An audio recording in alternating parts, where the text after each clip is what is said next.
Hello everyone, my name is Om Upadhyay and welcome to Umang bio classes. आज का जो हमारा टॉपिक होने वाला है वो होने वाला है बायोलॉजिकल इवोल्यूशन। ठीक है, ये हमारा कौन सा नया चैप्टर शुरू हो गया और हम बीच में से क्यों उठा रहे हैं। तो अगर तुम पहले की मतलब इसके पहले वाला वीडियो देखे होगे जो हमारा था एड्स का, तो उसमें मैंने बताया था कि हमारा इवोल्यूशन का कुछ पार्ट यानी टॉपिक 6.4 तक पहले ही मैंने कवर करा दिया था।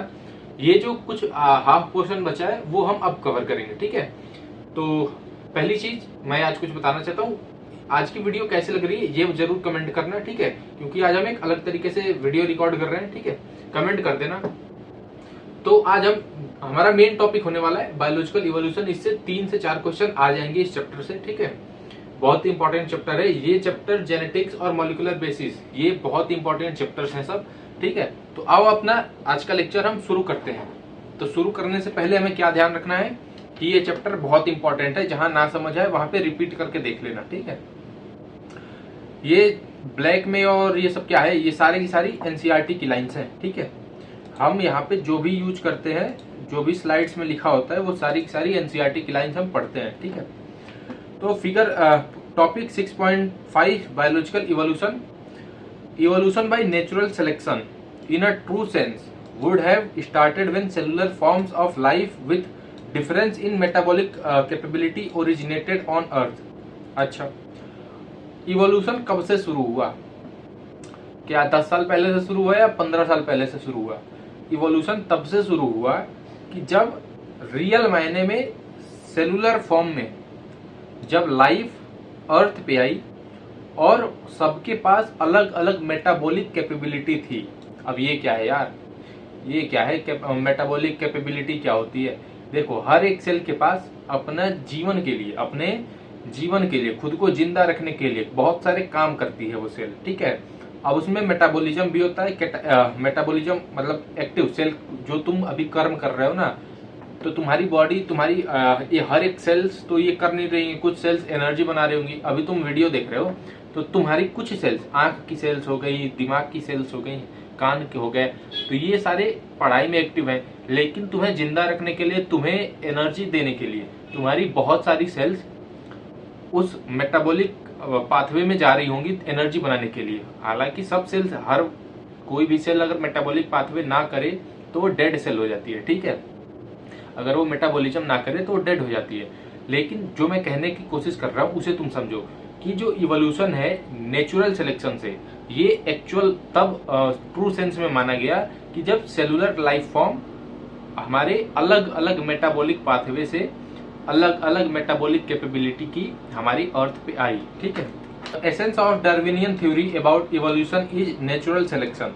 अब देखो, डार्विन ने इतना मेहनत किया, अलग अलग आइलैंड पे गए, अपने बोट से, बीगल से गए, MS बीगल। ठीक है, तो उन्होंने बहुत अपना मतलब समझो तो इवोल्यूशन के लिए तो उन्होंने बहुत बड़ा एक कंट्रीब्यूशन दिया है।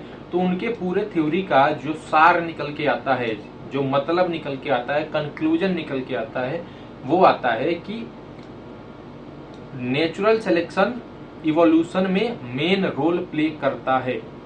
The rate of appearance of new forms is link to the cycle, life cycle और लाइफ स्पैन। कोई नया जीव किस तेजी से आएगा, जैसे मान लो कोई एक इंसान है और एक बैक्टीरिया है इकोलाई, उसकी नेक्स्ट जनरेशन कितनी जल्दी आएगी ये लाइफ साइकिल और उम्र पे डिपेंड करता है, लाइफ स्पैन पे डिपेंड करता है। जैसे मान लो बैक्टीरिया 20 मिनट में डिवाइड करते हैं, 1 से 2 बन जाता है। ठीक है, और इंसान को 25 साल, 20 साल, 30 साल जिसकी जैसे शादी होती है उस हिसाब से ये अपने आप को मतलब न्यू जनरेशन आती है। ठीक है, न्यू लाइफ फॉर्म्स आते हैं। तो ये जो रेट ऑफ अपीयरेंस है न्यू फॉर्म्स का, नई जीवन का, वो लाइफ साइकिल पे और लाइफ स्पैन पे डिपेंड करता है। ठीक है, कि उस पर्टिकुलर स्पीसीज का लाइफ स्पैन कितना है। Microbes that divide fast have the ability to multiply and become millions of individual with in hours. कुछ घंटों में जिनके पास ये एबिलिटी है कि वो बहुत तेजी से मल्टीप्लाई करते हैं। और मैंने बताया ना, इकोलाई ये 20 मिनट में 1 से 2 हो जाएगी, 40 मिनट में 2 से 4, 60 मिनट में 4 से 8, तो ऐसे 1 से 2, 2 से 4, 4 से 8, 20 यहाँ पे, 20 मिनट यहाँ पे और 20 मिनट यहाँ पे। एक घंटे में एक इकोलाई बैक्टीरिया 8 प्रोजनी नई पैदा कर रही है। ठीक है, समझ रहे हो? तो 1 घंटे समझ लो। और ये एक तो होगा नहीं, किसी के पास अगर बैक्टीरिया है तो एक तो होगा नहीं।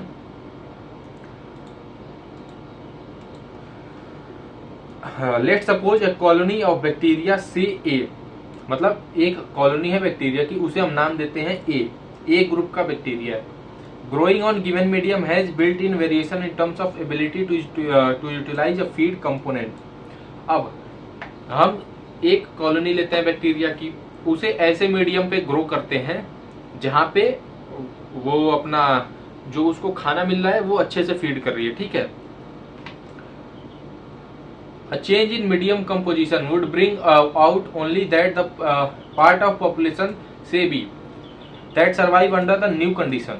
In due course of time, this variant population outgrow the others and appear as new species. This would have happened within days. अब देखो क्या होता है, पहले ऐसा खाना था। अब मैं तुम्हें एक नॉर्मली तरीके से बता रहा हूँ। कुछ लोग हैं वेज, कुछ लोग हैं नॉन वेज। ठीक है, तुम ऐसे जगह पे गए जहाँ पे वेज है और सब लोग अच्छे से खा रहे हैं। ठीक है, कुछ ऐसी परिस्थिति आई, मान लो बाढ़ आ गया या फिर ऐसा कुछ हुआ जहां से वो सारा का सारा जहां से वेज वाला था वो खत्म हो गया। ठीक है, वो प्रोडक्शन खत्म हो गया। अब कुछ लोग ऐसे हैं कि जो सिर्फ और सिर्फ वेज ही खाएंगे, नॉन वेज को देखेंगे भी नहीं। ठीक है, तो अब ऐसे में क्या होगा कि अगर वो परिस्थिति वहां पे मान लो अगर 6 महीने फंस गया कोई, एक हफ्ते फंस गया कोई, अब ना वहां पे खाना है ना पानी है। ठीक है, तो वो क्या करेगा, वो अब नॉनवेज खा नहीं सकता। खाने को तो यार आप भूख लगी तो इंसान कुछ भी खा सकता है, लेकिन मान लो आइडियल कंडीशन मानो कि जो वेज वाला है वो सिर्फ वेज खाएगा और नॉनवेज वाला है वो कुछ भी खा सकता है। ठीक है, तो अब क्या होगा, जब कुछ समय बीतेगा तो वेज वाले भूख के कारण मर जाएंगे और जो नॉनवेज वाले रहेंगे, जो नॉनवेज खाते हैं वो जो बच जाएंगे, वो क्या करेंगे कि वो अपना नॉनवेज से अपना मतलब जिंदा रह जाएंगे और फिर जब सिचुएशन नॉर्मल होगी तो वो अपना नॉर्मल जिंदगी जिएंगे। वही सेम यहाँ पे हो रहा है। पहले नॉर्मल खाना है सारे बैक्टीरिया के लिए, तो उसमें कोई डिफ्रेंसिएशन नहीं है। लेकिन अगर हमने उसका खाना बदल दिया जिसपे वो फीड कर रहे हैं, अगर हमने उनका मीडियम बदल दिया तो क्या होगा कि उसमें से कुछ बैक्टीरिया जो नए वाले खाने को नहीं खा पा रहे हैं वो मर जाएंगे कुछ दिन के अंदर, और जो उस खाने को, जो दूसरा नया खाना हमने दिया है, जो उसको अच्छे से खा रहे हैं वो बच जाएंगे। तो इससे देखने वाले को ये लगेगा कि ये एक ऐसी प्रजाति है, क्योंकि खाना तो हमने बदला है, तो देखने वाले को ये ऑब्जर्व होता है कि शायद इसने अपने आप में कुछ चेंजेस ले आए और ये नई स्पीसीज बन के उभर गई। लेकिन असलियत में क्या हुआ कि इनके पास वो एबिलिटी थी, लेकिन उन्होंने टाइम के साथ अपने आप को अडाप्ट कर लिया, टाइम के साथ अपने आप को चेंज कर लिया एनवायरमेंट के साथ। ठीक है, तो इससे हमें देखने को मिलता है। और ये जो बचे हुए जितने भी कॉलोनी थी ना बैक्टीरिया की, मान लो बी वाली, तो उनको हम बोलेंगे नई स्पीसीज। ठीक है, क्योंकि पुराने वाले तो नहीं खाना खा पाए तो उनकी एक्सपायरी हो गई। ठीक है, for the same thing that happen in a fish और fall would take millions of years. अब देखो बैक्टीरिया है, 20 मिनट में उसको डिवाइड करना है। हाँ भाई यार, बैक्टीरिया में जरूरी होता है, मतलब डिवीजन वो 20 मिनट में जनरली कर लेता है। ठीक है, तो अभी अगर यही चीज अगर मछली में हो या फिर फॉल में हो तो इसमें मिलियंस ऑफ ईयर, इंसान में हो तो मिलियंस ऑफ ईयर लग जाएंगे, क्योंकि हमारा लाइफ स्पेन बहुत बड़ा है, जीवन चक्र बहुत बड़ा है हमारा। अगर मान लो कम से कम मान लो 60 साल मान लो, 62 65 60 से 70 साल के एवरेज ले लो, कोई इंसान अगर जिंदा रहता है तो 60-70 साल तो एक इंसान जिंदा है, नई जनरेशन आने में कम से कम 25-30 साल तो लग जाएंगे। तो अब धीरे धीरे एक दो जनरेशन में तो चेंजेस होते नहीं है, एक दो जनरेशन में चेंज होते नहीं है, बहुत सारी जनरेशन लग जाती है चेंज ले आने के लिए, इवोल्यूशनरी चेंज। ठीक है, यहाँ पे इसने रीजन भी दे रखा है, as life span of these animals are in years not in minutes. ठीक है, तो लाइफ स्पेन इनका बहुत सालों का होता है, कई ईयर्स का होता है। इस वजह से मछलियों को और फॉल्स को इवोल्यूशन करने में, कुछ नई कैपेबिलिटी अडाप्ट करने में मिलियंस ऑफ ईयर्स लग जाते हैं। Here we say that fitness of B is better than A under new condition. यहाँ पे हम ये कह सकते हैं कि जो फिटनेस है, फिटनेस सिर्फ बॉडी बनाने से नहीं होता है। मान लो जो इंसान वेज खाता है वो बहुत तगड़ा है, नॉनवेज वाला भी तगड़ा है मान लेते हैं, तो क्या हम उसको फिट बोलेंगे जो मर गया भूख के कारण? नहीं बोलेंगे ना। यहाँ पे पूरा हम एक ग्रुप को बोलेंगे। अगर वो एक कंडीशन, मान लो अगर खूब गर्मी पड़ने लग जाए, आधे लोग मर जाए, उन्हें फिट बोलोगे? वो फिट नहीं है। फिट होंगे वो बॉडी से फिट होंगे, लेकिन नेचुरली फिट नहीं है। एनवायरमेंट का फिट अलग होता है। एनवायरमेंट का फिटनेस का मतलब होता है जो उस कंडीशन को झेल ले और अपने जैसे नई ऑफस्प्रिंग को, अपने जैसे नई जनरेशन को इस दुनिया में छोड़ के चला जाए, वो होता है फिट। ठीक है, तो जो नई कंडीशन आ रही है उसमें जो बच गया वो हमारा फिट कहलाएगा। Nature select for fittest, nature उन्हीं को सिलेक्ट करती है जो फिट होते हैं। फिट का मतलब होता है बॉडी बिल्डर नहीं, फिट का मतलब होता है जो अपने जैसी नई संतानों को इस दुनिया में छोड़ के इतनी कैपेबिलिटी रखता है कि वो इस दुनिया में उन संतानों को छोड़ सके। ठीक है, one must remember that so called fitness is based on characteristic which are inherited. यहाँ पे एनसीईआरटी बोल रही है तुम जैसे बॉडी बिल्डरों के लिए, ठीक है, कि याद रखना चाहिए कि जो सो कॉल्ड फिटनेस है वो कैरेक्टरिस्टिक्स पे, गुणों पे, वो गुणों पे और उनकी एबिलिटी पे होना चाहिए, ना कि बॉडी पे। ठीक है, जो कि जो कैरेक्टर्स होते हैं वो इनहेरिटेड होते हैं। जो फादर से होगा, जो जीन्स उनके उनके उनके बेटे में जाएगा, उनसे उसके नेक्स्ट जनरेशन में जाएगा। ठीक है, तो फिटनेस का यहाँ पे ये मतलब है। Hence, there must be a genetic basis for getting selected and to evolve। तो यहाँ पे अब माइंड में आ रहा है कि यहाँ पे अगर कोई चीज अगर जनरेशन में जा रही है, दादाजी से पिताजी में आई, पिताजी से बेटे में आई, बेटे से उसके बेटे में गई, उसके बेटे से, ऐसे लाइन से अगर चल रही है, तो यहाँ पे हम जानते हैं कि यहाँ पे एक चीज आती है जिसको हम बोलते हैं जीन्स। जीन्स के थ्रू ही फादर से बच्चे में, ग्रैंडफादर से फादर में चीजें ट्रांसफर होती हैं। तो यहाँ से हमें सोचने पे मजबूर हो रहे हैं हम कि कुछ तो है जो जेनेटिक बेसिस पे हो रहा है। इवोल्यूशन जेनेटिक्स से भी कनेक्टेड है। Another way of saying the same thing, इसी चीज को दूसरे तरीके से हम कैसे कह सकते हैं? That some organisms are better adaptive to survive in an otherwise hostile environment। इसी तरीके से हम ये भी कह सकते हैं कि हमारी एनवायरमेंट में कुछ लोग हैं जो अच्छे से एडाप्ट कर सकते हैं किसी भी अनवांटेड सिचुएशन में, किसी भी हॉस्टाइल सिचुएशन में। ठीक है, और जैसे मान लो कुछ लोग होते हैं जिन्हें खून देख करके चक्कर आ जाता है, उल्टी होने लगती है, तो वो उस चीज में अगर उनको ऐसे एनवायरनमेंट में रख दो जहां खून का ही मतलब ब्लड बैंक में रख दो उन्हें, तो वो उस एनवायरनमेंट में नहीं रह पाएंगे। ठीक है, तो ये दिक्कत है। तो इसको कहने का एक और तरीका है कि हॉस्टाइल एनवायरनमेंट में कुछ लोगों को रहने की एबिलिटी हो जाती है, उनके अंदर वो चीज एडाप्ट हो जाती है। ठीक है, एडाप्टिव एबिलिटी इज इनहेरिटेड। जो एडाप्ट करने वाली काबिलियत है, जो कोई इंसान एडाप्ट कर ले अपने अंदर, वो इनहेरिटेड होती है। मोस्ट ऑफ द इंडियंस का पेट क्यों निकला होता है? अगर ये हेड मान लो, नेक मान लो, शोल्डर मान लो, ठीक है, तो मोस्ट ऑफ द इंडियंस का पेट क्यों निकला रहता है? बताओ। क्योंकि एक टाइम था हमारा इंडिया बहुत भूखमरी से गुजर रहा था उस टाइम पे, तो हमारी बॉडी को कई बार हमें 2-2, 3-3 दिन तक खाना नहीं मिलता था, जो हमारे पूर्वज थे उनको। तो हमारी बॉडी खाने को स्टोर करना सीख गई। हमारी बॉडी में ये कैपेबिलिटी आ गई कि हम अगर खाते थे तो फैट के रूप में वो हमारी बॉडी में स्टोर हो जाता था। आज के टाइम पे वो कैपेबिलिटी इसलिए खराब है क्योंकि आज हमें दोनों वक्त का खाना टाइम पे मिल जाता है। कोई 3 बार खाए, कोई 4 बार खाए, वो अलग मैटर है, लेकिन आज हमें खाना टाइम पे मिल जाता है। लेकिन क्योंकि एडेप्टिव एबिलिटी जो हमें हमारे अंदर एडाप्ट करने की क्षमता जो है वो इनहेरिटेड है, मतलब जो हमारे दादाजी को अगर कोई चीज ऐसा है, हमारे दादाजी में कोई ऐसा गुण है जो उन्हें एडेप्टिव एबिलिटी से मिला है, तो वो हमारे में ट्रांसफर जरूर होगा।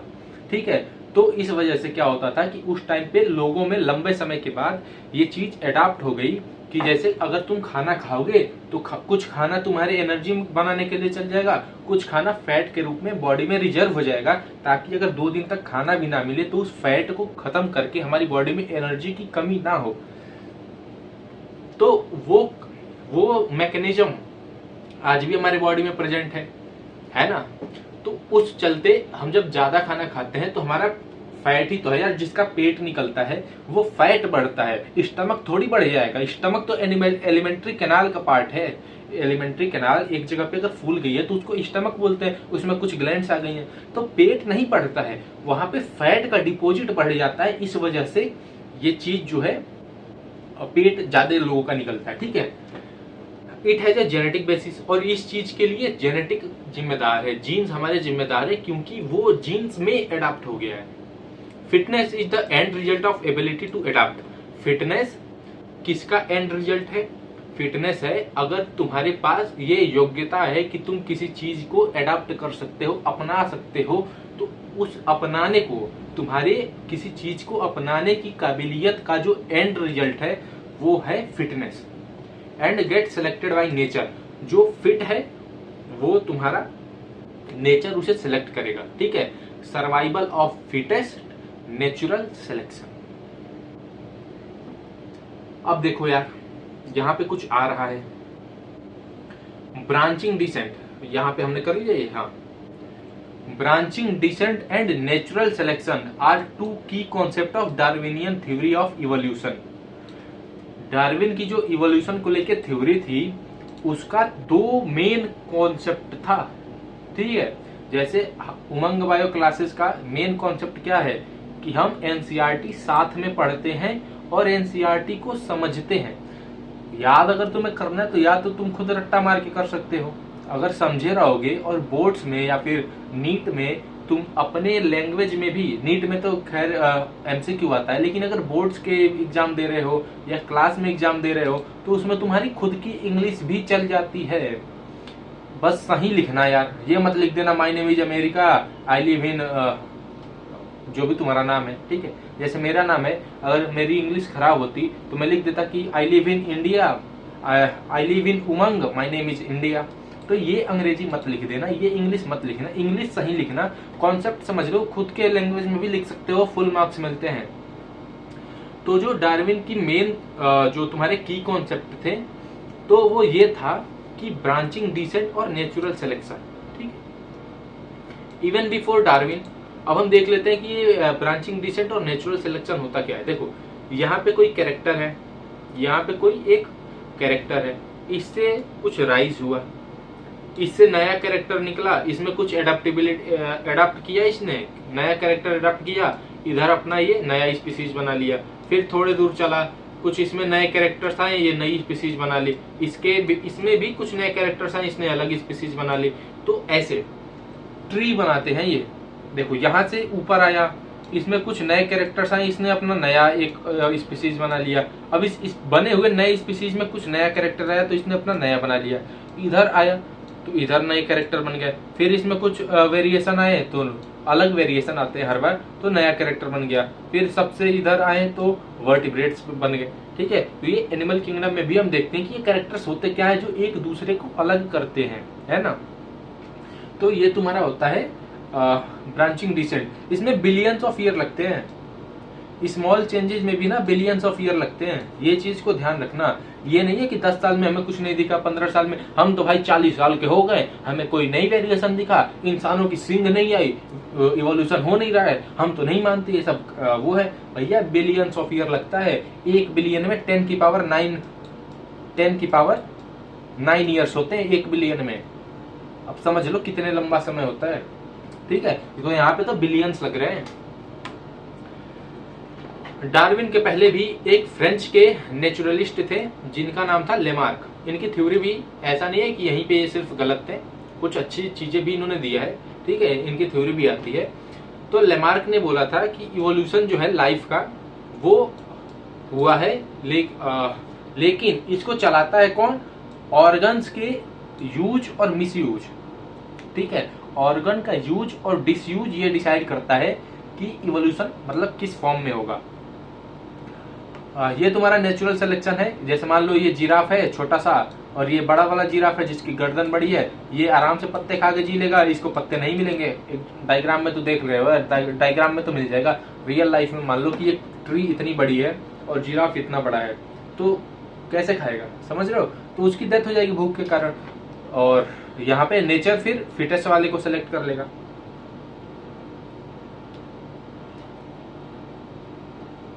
तो यहाँ पे हम देख रहे हैं इनका थ्योरी लेमार्क का। इन्होंने बोला था कि जो इवोल्यूशन है वो होती है, लेकिन वो ऑर्गन्स के यूज और डिसयूज पे डिपेंड करता है। ठीक है, यहाँ पे हम देख सकते हैं, इससे ये जो डायग्राम तुम देख रहे हो इससे क्वेश्चन आता है नीट में, 100% आता है, 100% आता है। इससे इस फोटो को तो याद कर लेना यार। ठीक है, इस फोटो को तो तुम आंख में बिठा लो, आंख के सामने वो लगा के ऐसे हमेशा देखते रहना इस फोटो को। नाम आसान है लेकिन आता है। ठीक है, ये कन्वर्जेंट इवोल्यूशन में हमने पढ़ा था।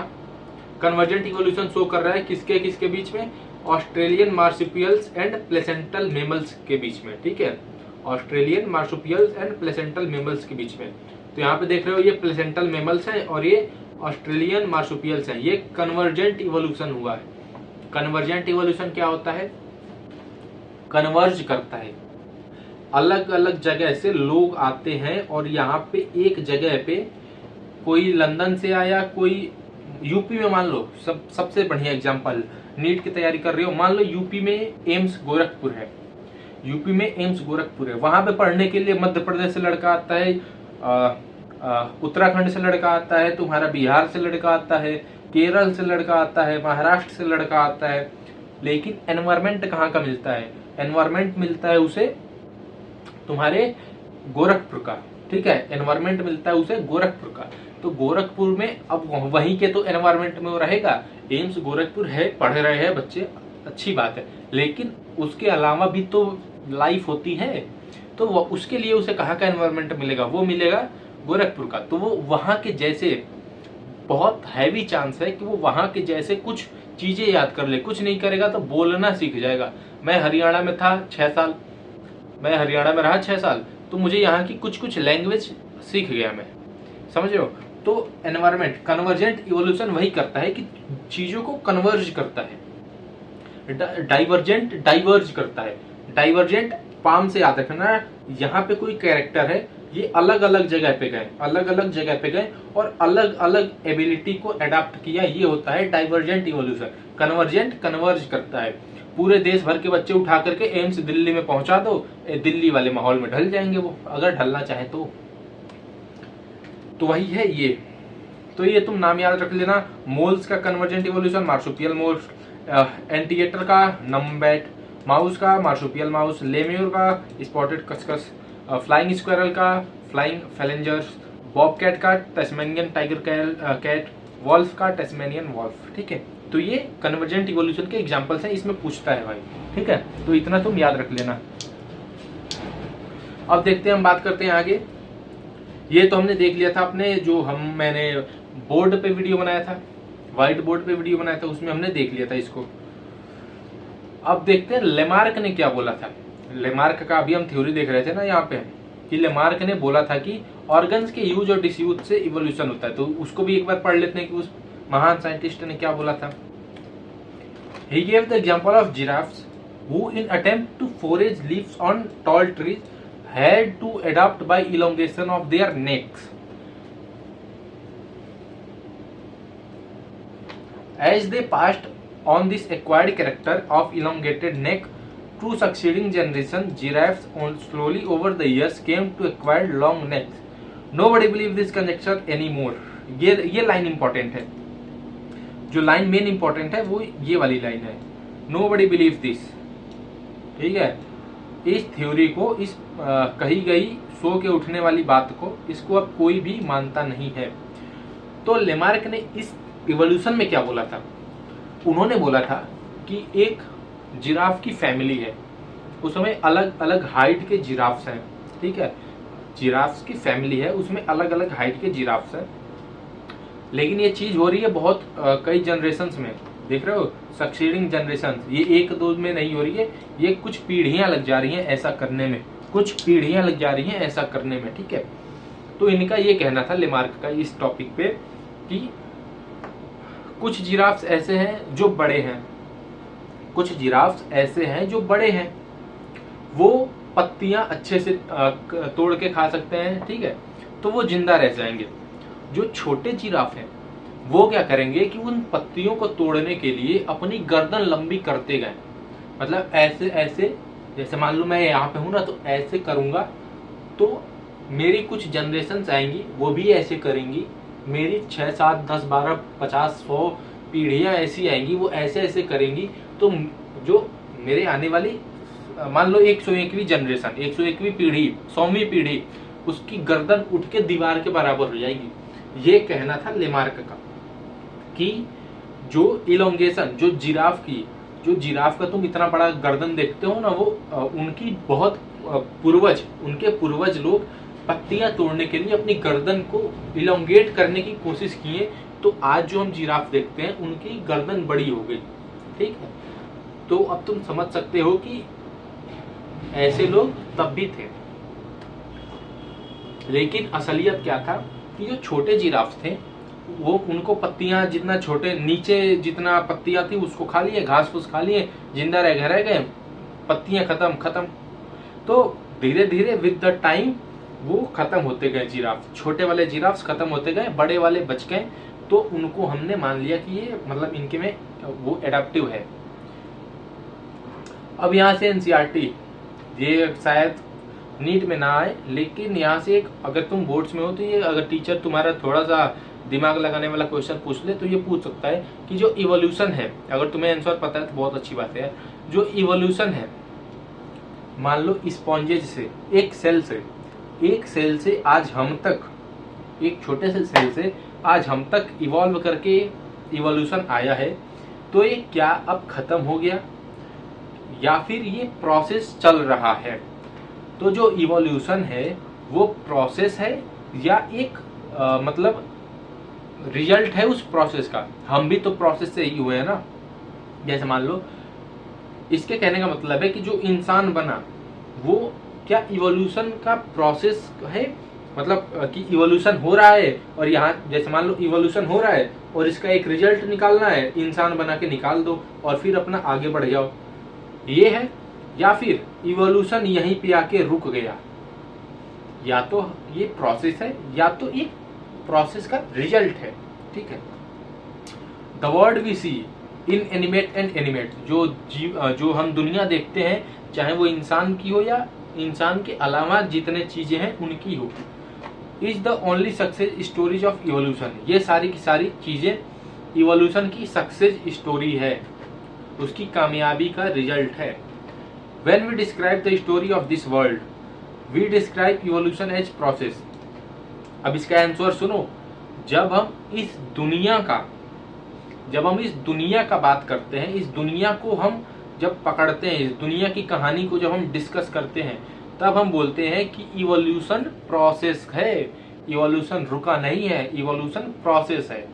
ऑन द अदर हैंड, इस हाथ से हम बोल रहे हैं कि इस हाथ में दुनिया रख के हम बोल रहे हैं कि इवोल्यूशन का प्रोसेस चल रहा है और चलता रहेगा। इस हाथ पे आओ। On the other hand, when we describe the story of life on earth, we treat evolution as consequences of process called natural selection. अब हम इस हाथ पे जब आए हैं, इस हाथ पे जब हम धरती पे जब हम जीवन की बात करते हैं तो उसको हम इवोल्यूशन का एक रिजल्ट मानते हैं। ठीक है, धरती पे जीवन का आना वो इवोल्यूशन का एक रिजल्ट है। उस जीवन में इवोल्यूशन चलता है, उसको हम प्रोसेस बोलते हैं। ठीक है, और धरती पे जीवन आया वो नेचुरल सिलेक्शन है। ठीक है, और धरती पे लाइफ आया वो एक प्रोसेस का रिजल्ट है, जिस प्रोसेस को हम बोलते हैं नेचुरल सिलेक्शन। ठीक है, नेचर सेलेक्ट करती गई कि अब सेल में हमें जीवन देना है, तो सेलुलर लाइफ शुरू हो गया। ठीक है, इससे पहले ए सेलुलर लाइफ शुरू था, उसके पहले प्रोटोबायोंट वाला जीवन चलता था। भाई तुम्हें ऐसा लगता है ना कि इंसान ही सबसे पहले आया? ऐसा नहीं है यार, पहले समुद्र से जीवन शुरू हुआ, तो समुद्र में प्रोटोबायोंट करके कुछ केमिकल्स थे, उसमें लाइफ चल रही थी। फिर ए सेलुलर सेल्स आए, प्रोकैरियोटिक सेल्स आई, यूकैरियोटिक सेल्स आई, तब जाके यूकैरियोट्स में हम आए। अगर इवोल्यूशन इतनी मोटी बुक है ना, तो ह्यूमंस का इवोल्यूशन आखिरी के पेज में, लास्ट के इतने में होगा ह्यूमंस का जिक्र। ठीक है, अगर इवोल्यूशन इतनी मोटी बुक है तो इंसानों के बारे में, चाहे वो मेल हो या फीमेल हो या इंसान है वो, इंसानों के बारे में उसके आखिरी के पेज में लास्ट के पैराग्राफ में इतना जिक्र है मात्र, ठीक है। इंसानों के अलावा भी दुनिया होती है, बायोलॉजिकल इवोल्यूशन में, बायोलॉजिकल लाइफ में तो है, ठीक है। तो यहाँ पे इस क्वेश्चन का आंसर हमें मिल गया है कि जब हम पूरे वर्ल्ड की बात करेंगे तो हम इवोल्यूशन को एक प्रोसेस बताएंगे, लेकिन उस दुनिया में अर्थ पे लाइफ कैसी आई उसको हम एक प्रोसेस का रिजल्ट बोलेंगे, जिस प्रोसेस को बोलते हैं natural selection. we are still not very clear whether to regard evolution and natural selection as processes or end result of unknown processes। अभी भी साइंटिस्ट और एनसीईआरटी और हम सब इस चीज पे कंफ्यूज है, उतने क्लियर नहीं है। कंफ्यूज लॉन्ग टर्म हो जाएगा, स्ट्रॉन्ग टर्म हो जाएगा। उतने क्लियर नहीं है कि इवोल्यूशन को और नेचुरल सिलेक्शन को हम प्रोसेस बोले या फिर किसी अननोन प्रोसेस का रिजल्ट बोलते हैं। एंड रिजल्ट तो नहीं है वो। It is possible that the work of Thomas Malthus on population influenced Darwin। Natural selection is based on the certain observation which are factual।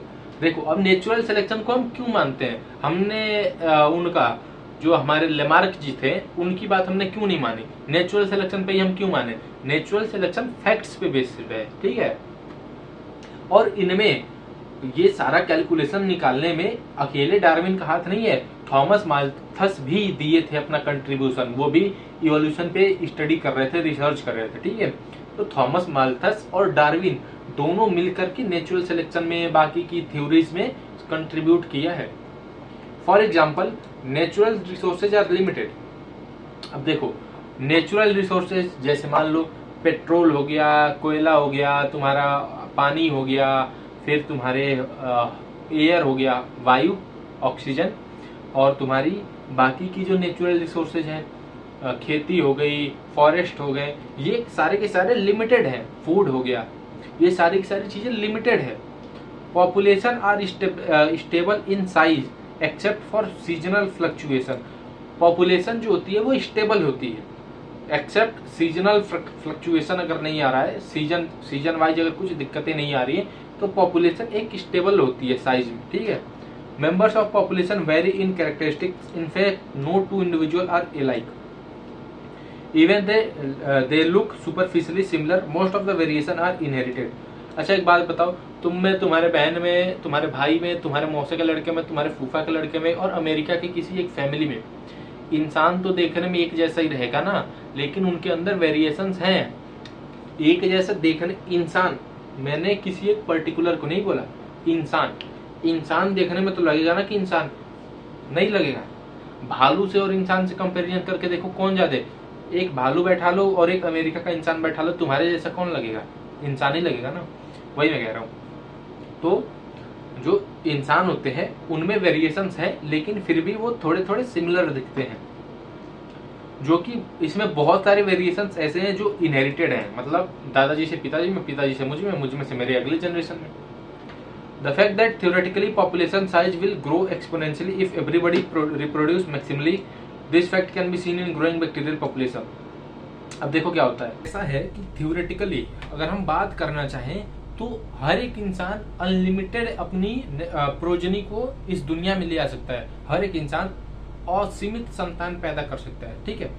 लेकिन रियलिटी में क्या है, इन रियलिटी जो पॉपुलेशन की साइज है वो लिमिटेड ही है। अगर मान लो 8 बिलियन से ऊपर लोग हैं, उसमें से 2 बिलियन मान लो, 1 बिलियन मेल 1 बिलियन फीमेल, मान लो कि वो रिप्रोडक्टिव एज में है, ठीक है, जस्ट एग्जांपल, वो रिप्रोडक्टिव एज में है, तो वो चाहे तो हर साल तो मतलब अनलिमिटेड बच्चे, अनलिमिटेड संतानें ले आ सकते हैं, लेकिन ऐसा रियलिटी में नहीं है, ठीक है। इसका मतलब है कि रिसोर्सेज के लिए कंपटीशन चल रहा है। दिमाग में कहीं ना कहीं ये है कि अगर हमने बहुत सारी संतानें पैदा कर दी तो उनको खाना कौन देगा, पानी कौन देगा, वो रहेंगे कैसे, ठीक है। तो ये बातें माइंड में है।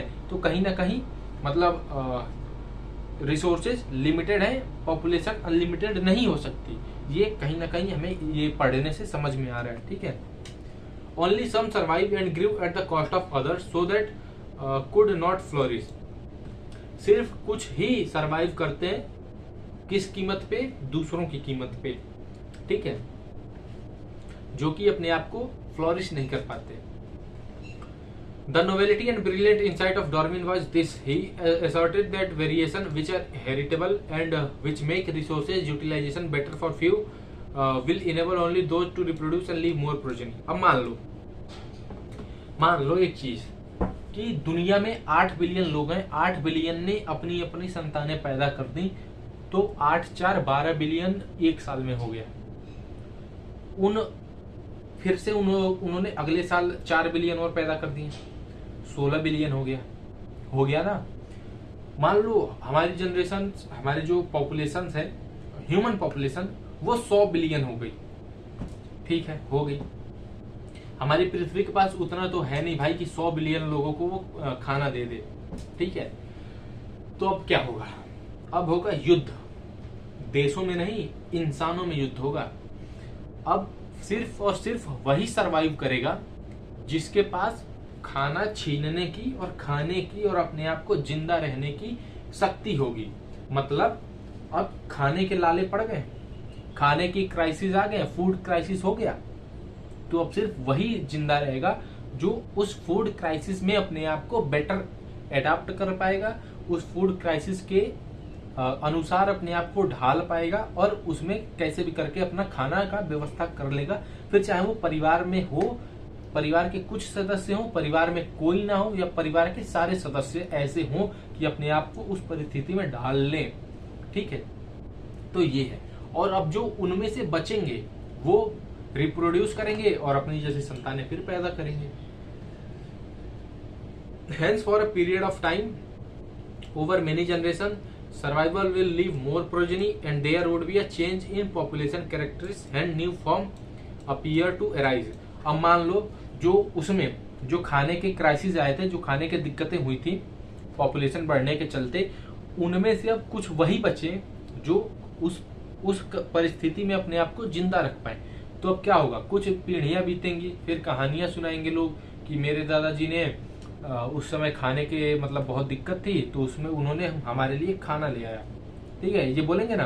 तो अब उसमें वो आने वाली जनरेशन ये बोलेगी बात पक्का, ठीक है। तो कुछ समय बाद ये चीजें देखने में मिलेंगी कि अब आज के टाइम पे खाने की उतनी कमी नहीं है, क्योंकि तुम्हारे जो इंसान के रिसोर्सेज हैं वो लिमिटेड हो गए। तो देखो कई सारी जनरेशन बीत जाएंगी, उसके बाद जो उसमें से सरवाइव कर जाएंगे, जो बचे रहेंगे, वो और ज्यादा अपनी संतानें मतलब पैदा करेंगे, ठीक है। और उसके बाद ये चांस है कि हमें ऐसा लगेगा कि नई लाइफ फॉर्म हो गई। अब जो उस फूड क्राइसिस में जो मर गया खाने के चलते, खाना ना मिलने के चलते जो मर गया, अब वो खत्म हो गया।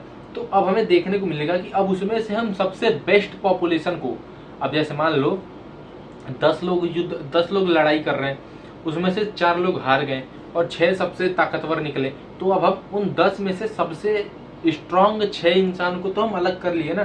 तो ऐसे ही अब हमारे पास एक न्यू फॉर्म अपीयर होगा, हमारे पास एक नई एनर्जी के साथ एक नया मतलब रूप देखने को मिलेगा इंसानों का, ठीक है। जैसे मान लो यार पहले सब लोग मिक्स थे, अब उसमें से वो लोग खत्म हो गए जो अपने आप को नहीं बचा पाए किसी एक बुरे कंडीशन में। कोरोना वायरस का एग्जांपल ले लो, कोरोना वायरस में लाखों लोगों, करोड़ों लोगों की मौत हुई पूरे दुनिया में। तो उसके पहले भी तो मान लो उसके पहले अगर 10 करोड़ लोग थे, बस एग्जांपल दे रहा हूँ, मान लो उसके पहले दुनिया में 10 करोड़ लोग थे, कोरोना से 2 करोड़ लोग मर गए। अगर कोरोना नहीं आया होता तब तो हम जानते ना कि 10 करोड़ के 10 करोड़ लोग फिट हैं, लेकिन कोरोना ने 2 करोड़ लोग को अगर खत्म कर दिया, तो अब उसमें से जो सबसे स्ट्रॉन्ग, जो कोविड वायरस से, जो कोरोना वायरस से खुद को बचा पाए, अब उनमें से 8 करोड़ लोग उस फिट है, समझ रहे हो। तो यहाँ से हमें क्या देखने मिला कि ये इतनी पॉपुलेशन ऐसी है जिसमें उस वायरस से बचने की कैपेबिलिटी है, ये समझाना चाह रहा था मैं। अब इवोल्यूशन कैसे होता है, यहाँ तक तो हमने बायोलॉजिकल इवोल्यूशन पढ़ लिया। अब इवोल्यूशन का मैकेनिज्म कैसे होता है, ये इवोल्यूशन होता कैसे। एक चीज तो हमने देख लिया था कि नेचुरल सिलेक्शन, नेचर सेलेक्ट कर ली। मान लो इतने की पॉपुलेशन है, इनमें से इनको खा गई। देखो यहाँ पे डायग्राम में देखो अच्छे से, यहाँ पे कुछ नॉर्मल स्किन वाले कॉकरोच हैं, कुछ के ऊपर दाग है, ठीक है। यहाँ पे देखो कुछ के ऊपर दाग है, कुछ प्लेन है। अब ये आया फ्रॉग अब ये दाग वाले कॉकरोच को खा रहा है, जिनके ऊपर कुछ डिजाइन है, उन वाले कॉकरोचों को खा जा रहा है। तो अब कुछ समय के बाद क्या होगा, आफ्टर फ्यू दिन कुछ महीने के बाद क्या होगा कि जो प्लेन वाले कॉकरोच रहेंगे वो बच जाएंगे। जैसे मान लो डोडो मॉरिशियस का, डोडो एक वो था चिकन जैसे, उसको लोगों ने इतना खाया, चिकन नॉनवेज में आता था, वो पक्षी था, उसको लोगों ने इतना खाया कि वो अब खत्म हो गया दुनिया से। ठीक है, तो इंसानों का तो कुछ नहीं कह सकते यार। तो कुछ हम देखते हैं कि मैकेनिज्म, वो तरीके क्या क्या हैं जो इवोल्यूशन ले आते हैं। पहला है जेनेटिक म्यूटेशन, किसी में म्यूटेशन हुआ, जैसे मान लो इसका ये बॉडी का पार्ट, जो ये बॉडी है वो थोड़ा स्लिम है, लेकिन इसके जीन्स में कुछ म्यूटेशन हुआ तो ये बॉडी का पार्ट थोड़ा फूल गया, है ना। इनमें ये पहले जीन फ्लो, जीन मान लो कि ये पहले ऐसे थे, ये पहले ऐसे थे, दोनों आपस में क्रॉस मेट किए, मेटिंग किए दोनों आपस में, मेटिंग। ठीक है, तो अब इन दोनों का जीन एक से दूसरे में गया। जैसे मान लो कोई एकदम गोरा है, कोई एकदम काला है, दोनों का जब शादी होगा तो जो उनके बच्चे होंगे वो दोनों में मिक्स कलर के होंगे। बराक ओबामा अमेरिका का प्रेसिडेंट जो पहले थे, समझ रहे हो ना, तो उनका कलर, तो अगर पिता बहुत गोरा है, माता बहुत गोरी है, और दूसरा जो है वो बहुत काले है, तो जब दोनों का मेटिंग होगा तो एक बीच का कॉम्बिनेशन बनेगा। वही हाल जीन फ्लो में होता है। जेनेटिक ड्रिफ्ट, मान लो कि टाइगर रिजर्व इंडिया में अभी नया बना है, जो मोदी जी गए थे, तो वहां पे कुछ बचे हुए प्रजातियां ही आई हैं। अगर वो पूरा का पूरा एरिया धंस के जमीन के नीचे चला जाए, मान लो किसी एरिया में 10 जानवर है जो दुनिया में कहीं नहीं है, किसी एरिया में 10 ही जानवर हैं जो दुनिया में कहीं नहीं है, और वो पूरी की पूरी जमीन ही, वहां पे वॉल्केनो हो जाए, लैंडस्लाइड हो जाए, पूरी की पूरी जमीन ही धंस जाए, तो वो 10 जानवर खत्म, 10 जानवर खत्म। अब उसमें से एक निकल के बाहर चला गया होगा घूमने, तो अब बचा एक, बाकी के 10 खत्म, बचा एक बाहर था तो बच गया। तो जेनेटिक ड्रिफ्ट जब आता है ना, तो उसमें से कुछ कैरेक्टर्स खत्म हो जाते हैं, कुछ बच जाते हैं। जैसे मान लो यहाँ पे जेनेटिक ड्रिफ्ट समझो, यहाँ पे बहुत सारी पॉपुलेशन है इन डिफरेंट कलर वाले कॉकरोच की, कीड़ों की, कॉकरोच ना कह के कीड़ा बोलते हैं, मैंने कॉकरोच दिख भी नहीं रहे ये, तो ये जो बहुत डिफरेंट टाइप के कीड़े हैं, इनकी बहुत ज्यादा पॉपुलेशन है। मान लो कुछ ऐसा हुआ, मान लो ये वॉल्केनो आया, इनको जला के चला गया, तो ये जितने भी ये बहुत अलग अलग रंग वाले हैं वो मर गए, और जो प्लेन है वो बच गए, जो प्लेन में है वो बच गए, जो सिंपल है वो बच गया, जो बहुत अपने आप के ऊपर डिजाइन बना रखा था उसको वॉल्केनो ने खत्म कर दिया। तो ये जेनेटिक ड्रिफ्ट होता है। अब एनसीईआरटी को देखते हैं, एनसीईआरटी क्या कहती है, what is origin of this variation and how does speciation occur. Speciation वो होता है कि जब एक स्पीसीज में कुछ पर्टिकुलर कैरेक्टर आ जाता है और उससे एक नई कैरेक्टर वाली कुछ जनरेशन हो जाती है, कुछ पॉपुलेशन हो जाती है, तो उससे हम स्पीसीज बोल देते हैं। ठीक है, इवन दो मेंडल है talked of inheritable factors influencing phenotype, Darwin इधर इग्नोर दिस ऑब्जर्वेशन और केप्ट साइलेंट। देखो मेंडल ने ये चीज पहले ही, आज के टाइम पे जैसे मेंडल और डार्विन का है ना सीन, वैसे ही आज के टाइम पे बहुत सारी सीन्स है। अब देखो जस्ट मैं कोई वो नहीं बोल रहा, लेकिन मान लो एक मेरा चैनल है, एक फिजिक्स वाला का चैनल है, आज हो सकता है मुझको छोड़ो, कोई एक दुनिया में सबसे बेस्ट बायोलॉजी पढ़ाता है, बायो फिजिक्स केमिस्ट्री, दुनिया में कोई एक सबसे बेस्ट नीट का वो पढ़ाता है, तैयारी कराता है, और एक फिजिक्स वाला है, फिजिक्स वाला से मैं भी पढ़ा था, याद मैं बता दूं। ठीक है, तो PW एक पढ़ाता है और एक दुनिया का सबसे बेस्ट कोचिंग पढ़ाता है, उसके 100% मतलब वो है सिलेक्शन रेट। तो अब क्या होगा, PW फेमस है, बच्चे की पहली चॉइस क्या होगी, PW में जाना है ना, लेकिन उसको कोई नहीं जानता, तो वहां पे कम जाने के चांसेस है। तो वही ये हुआ, डार्विन एक चर्च के वो थे पादरी, ठीक है, फादर थे चर्च के, लेकिन जो ये थे डार्विन नहीं, सॉरी मेंडल चर्च के फादर थे, चर्च के फादर नहीं थे, वो गार्डनर होते हैं ना। अब चर्च में इतना नहीं पता यार मुझे, मंदिर होता तो बता देता मैं। तो चर्च में कुछ थे, ठीक है, गार्डन का काम करते थे, उसी में पादरी आई थिंक थे यार, अब इंग्लिश में शायद फादर बोलते हैं, जो बोलते हैं, मुझे आइडिया नहीं है उतना। लेकिन डार्विन जो थे, इनके मतलब एक हाई सोसाइटी थी, जैसे मान लो कांग्रेस वाले हैं ना, राहुल गांधी का परिवार, गांधी परिवार, तो डार्विन वैसे थे, ठीक है। एक मतलब उनका थोड़ा था, एडवोकेट शायद थे, तो अच्छे खासे घर से आते थे डार्विन। तो इनकी बातों को मीडिया भी सुनती थी उस टाइम की, इनकी बातों को मीडिया भी सुनती थी। और जो तुम्हारे मेंडल थे वो कोई साइंटिस्ट थे नहीं, मेंडल कोई साइंटिस्ट नहीं थे, डार्विन मतलब एक हाई लेवल के थे यार। इनके फादर कुछ मतलब अच्छे लेवल पे थे, जान पहचान थी इनकी। तो ये कुछ भी बोलते थे तो इनके पास मीडिया आ जाती थी, इनकी बातें बहुत जगहों तक फैल जाती थी, लेकिन मेंडल की बातें कोई नहीं सुनता था। तो वही एनसीईआरटी कह रही है कि मेंडल ने फैक्टर्स जो आज की टाइम पे जीन्स हैं, जो आज के टाइम पे जीन्स हैं, इनके बारे में मेंडल ने बात किया, लेकिन डार्विन ने या तो इसे इग्नोर कर दिया या फिर पता होने के बाद भी शांत रह गया। In the first decade of 20th century, Hugo de Vries, based on his work on evening primrose, brought the forth idea of mutation, large difference single large population. इसको हम बोलते हैं साल्टेशन।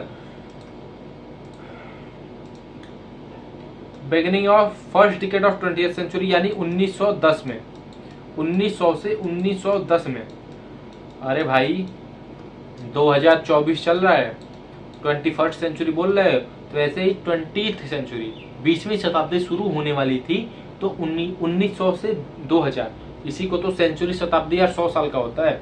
तो जब 1900 से फर्स्ट डिकेड, एक decade में 10 साल होते हैं, तो जब 1900 से 1910 वाला टाइम था, उस पे एक साइंटिस्ट थे ह्यूगो डी वेरिस, ठीक है। इन्होंने प्रिमरोज एक प्लांट का नाम है, प्रिमरोज, ठीक है।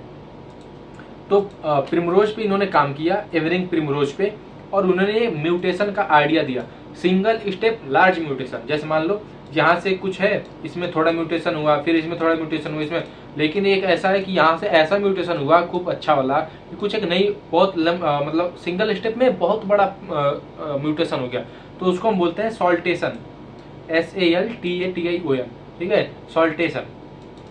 ये मैं मॉलिक्यूलर बेसिस में शायद पढ़ा रखा है मैंने, या फिर जेनेटिक्स में, ठीक है। तो इन्होंने सॉल्टेशन का टर्म दिया था, ठीक है, पॉपुलेशन में होता है, ये याद रखना।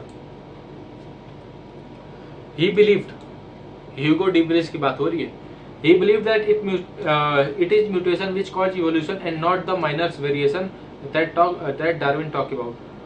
इनका मानना था कि म्यूटेशन इवोल्यूशन कराता है, हेरिटेबल कैरेक्टर्स नहीं कराते,